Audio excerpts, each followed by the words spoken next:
Bismillahirrahmanirrahim. Assalamualaikum warahmatullahi wabarakatuh. Baik, sekarang kita akan coba membahas dari soal yang telah kalian jawab. Baik, yang pertama, istilah yang bermakna sama digunakan pada kalimat-kalimat berikut. Kecuali ya, nah ini harus diperhatikan. Di sini ada kecuali, ini sering sekali terkecoh ya. Jadi harus konsentrasi ya. Kecuali artinya berarti yang kebalikan dari yang ditanyakan.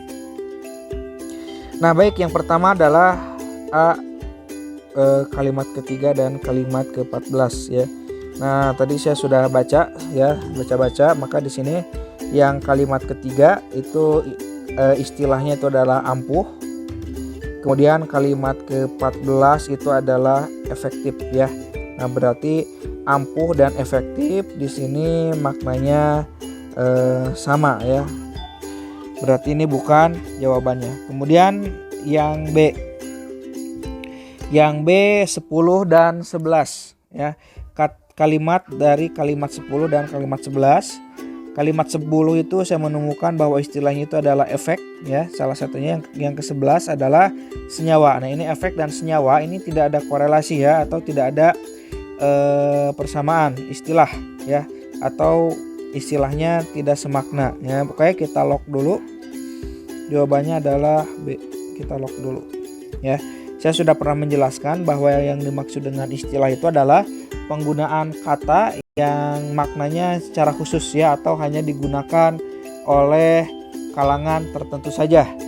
Nah seperti halnya inflasi ya.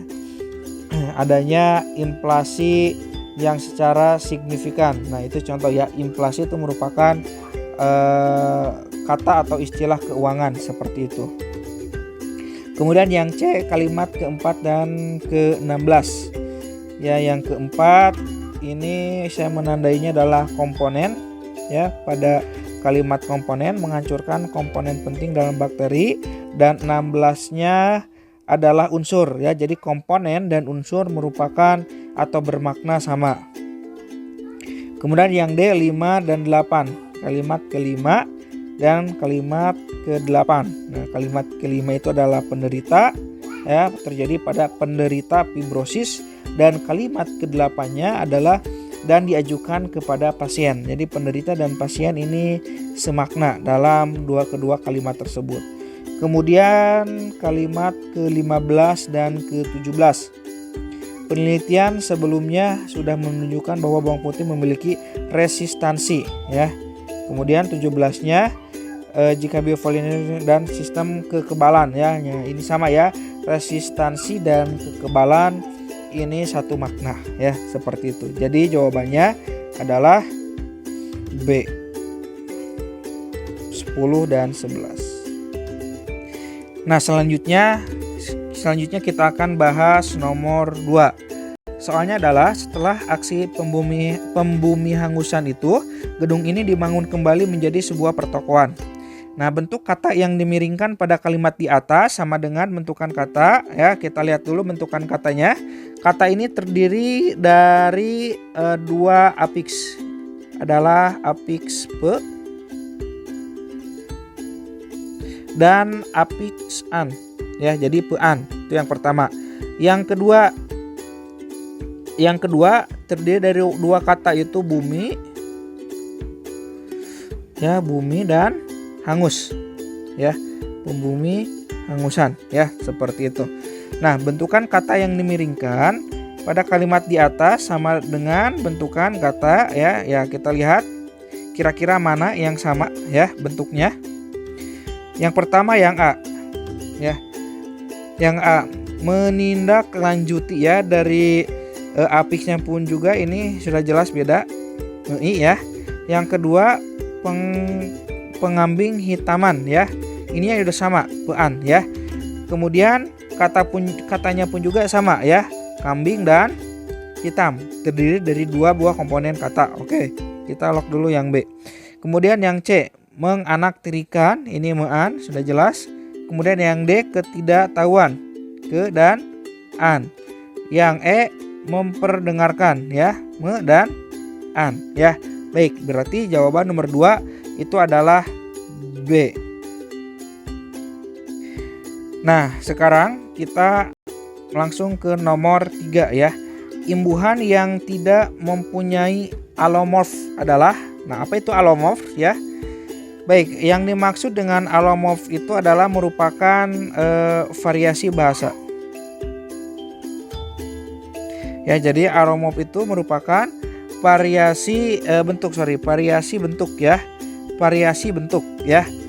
Jadi ada imbuhan, ya ini imbuhan, ber, ter, per ya dan lain sebagainya. Ini akan berubah atau luluh ya, seperti halnya kita lihat ber ya, ber. Apabila kita tambahkan kata kerja, kata dasarnya kerja ya. Nah, ketika kita tambahkan kerja, maka tidak menjadi bekerja, tapi akan menjadi bekerja. Nah, ini merupakan sebuah alomorf ya. Jadi memiliki bentuk yang lain. Nah, di sini pertanyaannya, kira-kira mana yang tidak mempunyai alomorf, yang tidak memiliki bentuk lain? Ya, seperti itu. Contoh yang lain seperti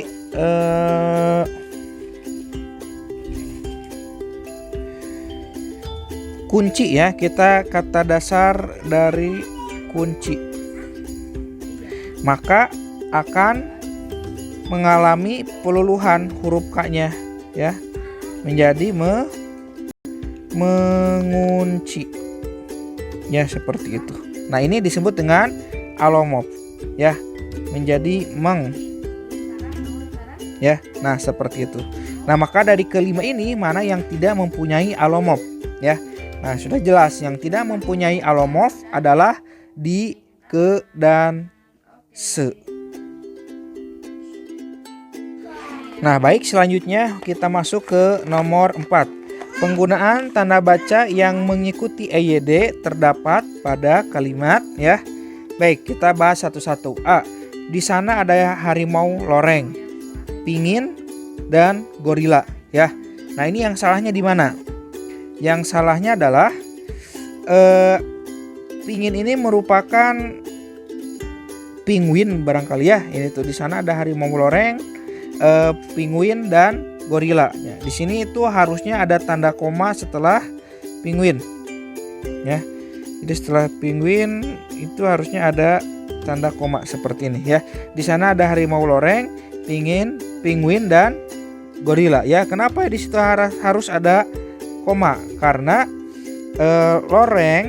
harimau loreng, penguin dan gorila ini merupakan satu kesatuan ya, atau masih merupakan rincian dari keterangan di sana ada ya. Nah, ini masih merupakan sebuah perincian dari keterangan tersebut. Oke, kita lanjut yang B. Kami semua akan berangkat minggu ini ya. Nah, ini kurang tepat penggunaan komanya ya. Sebaiknya seperti apa? Sebaiknya tanda komanya dihilangkan ya, atau minggu ininya dipindahkan ke depan ya. Kalau misalnya minggu ininya kita pindahkan ke depan, maka sah-sah saja ada koma ya. Jadi minggu ini, koma, kami semua akan berangkat. Nah, kecuali seperti itu maka bisa menggunakan tanda koma. Kemudian yang ke C. Lukisan paling tua dibuat pada tahun 1992 dan yang terbaru pada tahun 2001 ya. Coba ini kesalahannya di mana ya?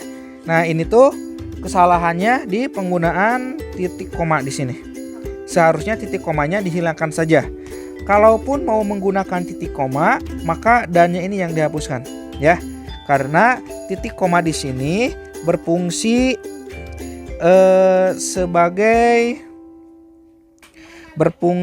titik koma di sini berfungsi sebagai kalimat setara gitu ya. Apabila kalimatnya setara seperti ini ya, maka bisa dihubungkan dengan titik koma.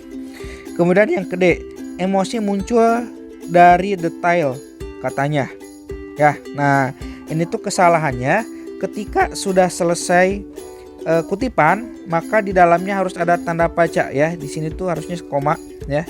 Di dalam tanda kutipnya. Jadi koma kemudian tanda kutip ya katanya. Emosi muncul dari detail koma tanda kutip katanya.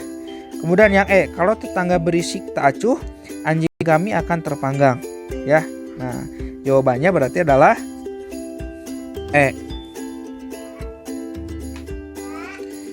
Baik, selanjutnya adalah kata yang harus diperbaiki dari teks tersebut adalah. Nah, berarti kita lihat ya apakah ada kata yang secara makna tidak ada di dalam Kamus Besar Bahasa Indonesia atau tidak baku, atau bisa jadi penulisannya yang salah. Ya, kita lihat. Yang pertama adalah masyhur dan laiknya ya. Masyhur itu secara arti dari Kamus Besar Bahasa Indonesia adalah artinya dikenal orang banyak ya, terkenal atau kenamaan, itu disebut dengan masyhur ya, berarti benar. Secara penulisannya pun juga tidak jadi masalah. Kemudian laiknya ini kata dasar laik ya, atau memenuhi persyaratan patut atau pantas atau layak. Laiknya pun juga ini benar. Kemudian menahbiskan di KBBI itu menyucikan artinya. Ya, menahbiskan ini secara kepenulisan dan secara artinya pun juga ada ya, berarti betul. Kemudian mara bahaya. Nah, mara bahaya ini artinya berbagai bahaya atau bencana ya. Jadi banyak bahaya di lokasi atau di tempat dan lain sebagainya. Itu mara bahaya. Secara makna atau arti ini benar, ada di dalam Kamus Besar Bahasa Indonesia. Namun ini secara kepenulisan salah. Mara bahaya ini seharusnya kata mara dan kata bahaya ini dipisah. Jadi dua komponen, mara dan bahaya. Berarti ini salah, yang B salah. Nah, walaupun yang mara bahaya salah, tapi yang menahbiskannya benar. Ya, jadi ini yang B saya kira masih belum jawaban dari nomor 5. Kemudian yang C. Nah, ini mara bahaya ini sudah jelas ya, sama dengan poin B. Pasca kemerdekaan. Nah, pasca kemerdekaan, pasca itu artinya adalah setelah ya, berarti setelah kemerdekaan. Nah, penulisan pasca kemerdekaan itu tidak menggunakan kata hubung apabila kata pertama setelah pasca, huruf pertamanya tidak menggunakan kapital ya. Jadi harusnya pasca kemerdekaan ini digabung karena kemerdekaannya tidak menggunakan kapital. Berarti seperti ini ya. Pasca dan kemerdekaan ya. Kemerdekaan ya, seperti itu. Harusnya seperti ini ya. Nah, ini sudah jelas ya. Berarti pasca kemerdekaan salah, mara bahaya salah. Berarti jawabannya adalah C. Ya, D pun juga sama. Pasca kemerdekaan ini salah kepenulisannya, masyhurnya benar ya. Laiknya benar ya, berarti jawabannya memang C.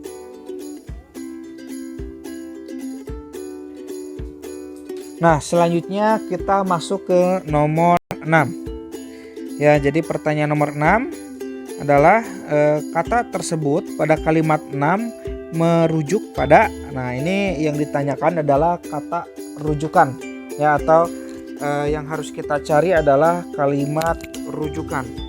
Ya, kalimat rujukan itu apa? Kalimat rujukan itu adalah kalimat acuan ya.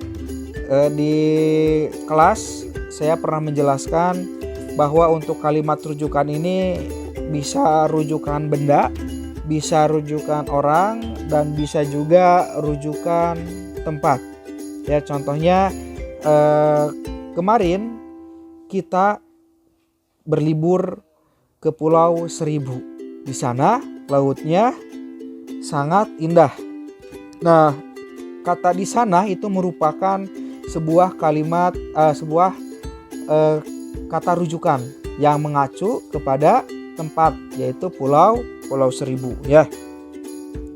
Nah, baik, di sini yang ditanyakan adalah kata tersebut pada kalimat 6.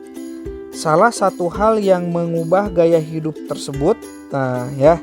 Jadi salah satu hal yang mengubah gaya hidup tersebut berarti ini ya adalah internet. Nah, kira-kira di sini kata rujukan tersebut itu apa ya?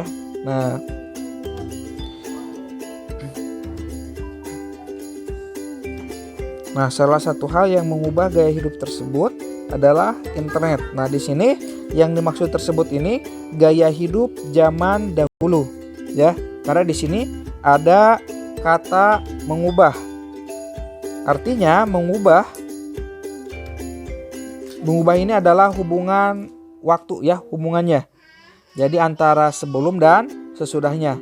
Nah, jadi kita lihat kalimat mana saja yang menyatakan gaya hidup sebelumnya ya. Nah, di sini terlihat dari kalimat nomor 1 sampai kalimat nomor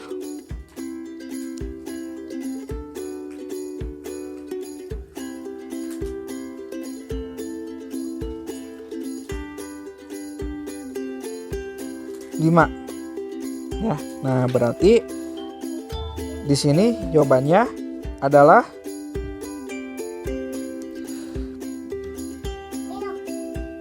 B, dominasi musik.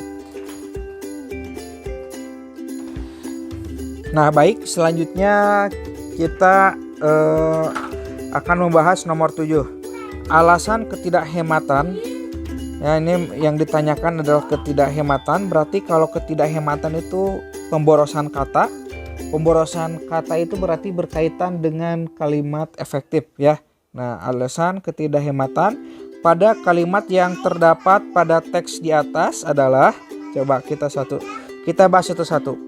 Yang pertama, penggunaan kata lain yang tidak diperlukan ya. Ini pada kalimat 11. Kita lihat kalimat 11.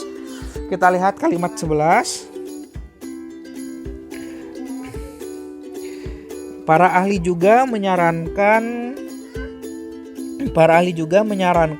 untuk menggabungkan lari dengan latihan lain ya. Nah, ini dengan latihan lain. Kira-kira ini diperlukan tidak ya?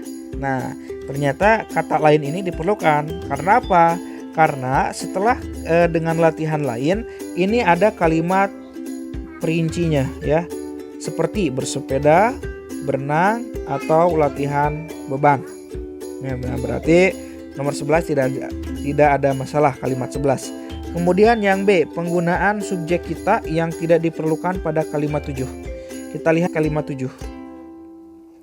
Hal itu terjadi karena kita ya melakukan aktivitas fisik terlalu banyak. Nah, ini pun juga tidak jadi masalah. Karena kita ini berarti sang penulis pengarang ini menempatkan bahwa dirinya sebagai sudut pandangnya orang ketiga ya, tidak jadi masalah. Kemudian yang C, penggunaan kata antara lain yang tidak diperlukan pada kalimat 3. Peneliti menyimpulkan bahwa berlari 5-10 menit dalam kecepatan sedang sekitar 10 km per jam setiap hari akan berdampak positif bagi tubuh. Antara lain, ya, nah ini pun juga tidak jadi masalah karena kalimat selanjutnya ini masih kalimat rincian ya, menurunkan risiko serangan jantung, stroke, kanker, penyakit saraf, dan lain sebagainya. Kemudian poin selanjutnya adalah penggunaan kata dulu yang tidak diperlukan di kalimat 12. Coba kita cek kalimat 12. Hal yang tidak kalah penting adalah selalu melakukan pemanasan dulu sebelum berlari. Nah, ini ya. Dulu ini seharusnya dihapus saja. Ya, karena tidak diperlukan. Karena justru ketika adanya dulu ini dirasa akan rancu ya. Coba kalau kita hapus. Hal yang tidak kalah penting adalah selalu melakukan pemanasan sebelum berlari. Kalaupun mau bukan dulu ya, tapi terlebih dahulu. Selalu melakukan pemanasan terlebih dahulu sebelum berlari ya. Nah, berarti di sini sudah terlihat. Jawabannya adalah D. Oke, kita satu lagi.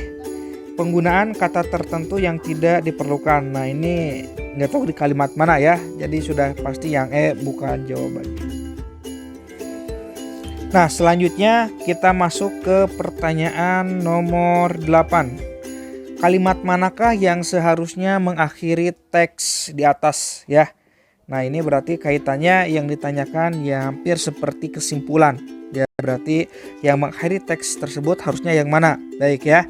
Nah, dalam mencarinya yang pertama kita tentukan dulu gagasan utama ya. Ini gagasan utamanya apa?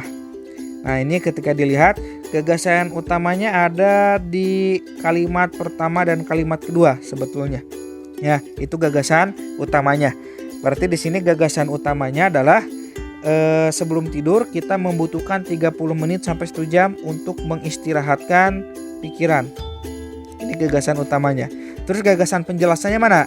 Nah, gagasan penjelasnya adalah di nomor 2, 4, dan 5. Menjelaskan apa? Menjelaskan tidak dengan bermain gawai. Ya. Nah, seperti itu poinnya dulu ya.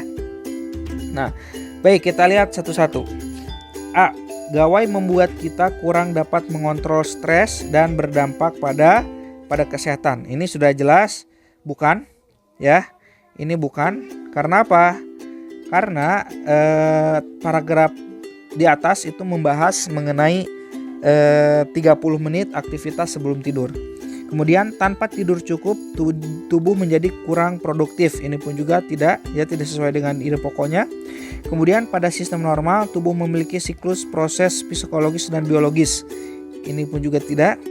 Padahal kebiasaan online menjelang tidur terlihat menyenangkan, apalagi ini ya. Ini bertimbal balik dengan pendapat atau pemikiran yang ada dalam teks di atas. Nah, coba yang E, akibatnya setelah bermain gawai kita malah akan sulit tidur. Nah, ini ya. Jawabannya adalah E, yang menjelaskan aktivitas yang harus dilakukan 30 menit sebelum tidur, yaitu tidak boleh bermain gawai. Nah, kemudian nomor 9. Apa kelemahan yang ada di dalam paragraf kedua ya? Baik, jawabannya adalah D. Kurang kata di depan Bali ya, kita coba lihat. Seperti diketahui, nah Bali ada cukup banyak ritual Hindu yang rutin dilakukan ya. Dari segi kerancuan pun juga ini tidak enak dibaca ya, karena Bali itu merupakan sebuah wilayah, maka di sini harusnya penunjuk tempat ya, berarti harusnya menggunakan kata atau kata di ya. Nah, seperti itu. Nah, selanjutnya kita akan membahas nomor 10 atau nomor pertama ya. Oke, yang A. Menhub menyerahkan kasus vandalisme MRT ini kepada pihak kepolisian untuk mencari dan menangkap pelakunya ya. Nah, jadi untuk mencari kesimpulan tadi sudah saya jelaskan, biasanya kesimpulan itu adalah penegasan ulang dari ide pokok atau gagasan utama. Gagasan utama dari teks A itu sebetulnya adalah kekecewaan dari Menteri Perhubungan Budi Karya Sumadi yang tertuang dalam kalimat pertama, paragraf pertama. Kemudian yang teks B-nya, gagasan utamanya itu adalah intinya adalah bahwa Menteri Perhubungan menyerahkan kasus tersebut ke kepolisian dan meminta kepolisian untuk menangkap pelakunya ya. Nah, berarti yang A sudah jelas, bukan dari jawabannya. Ya, berarti jawabannya adalah langsung saja. Jawabannya adalah C.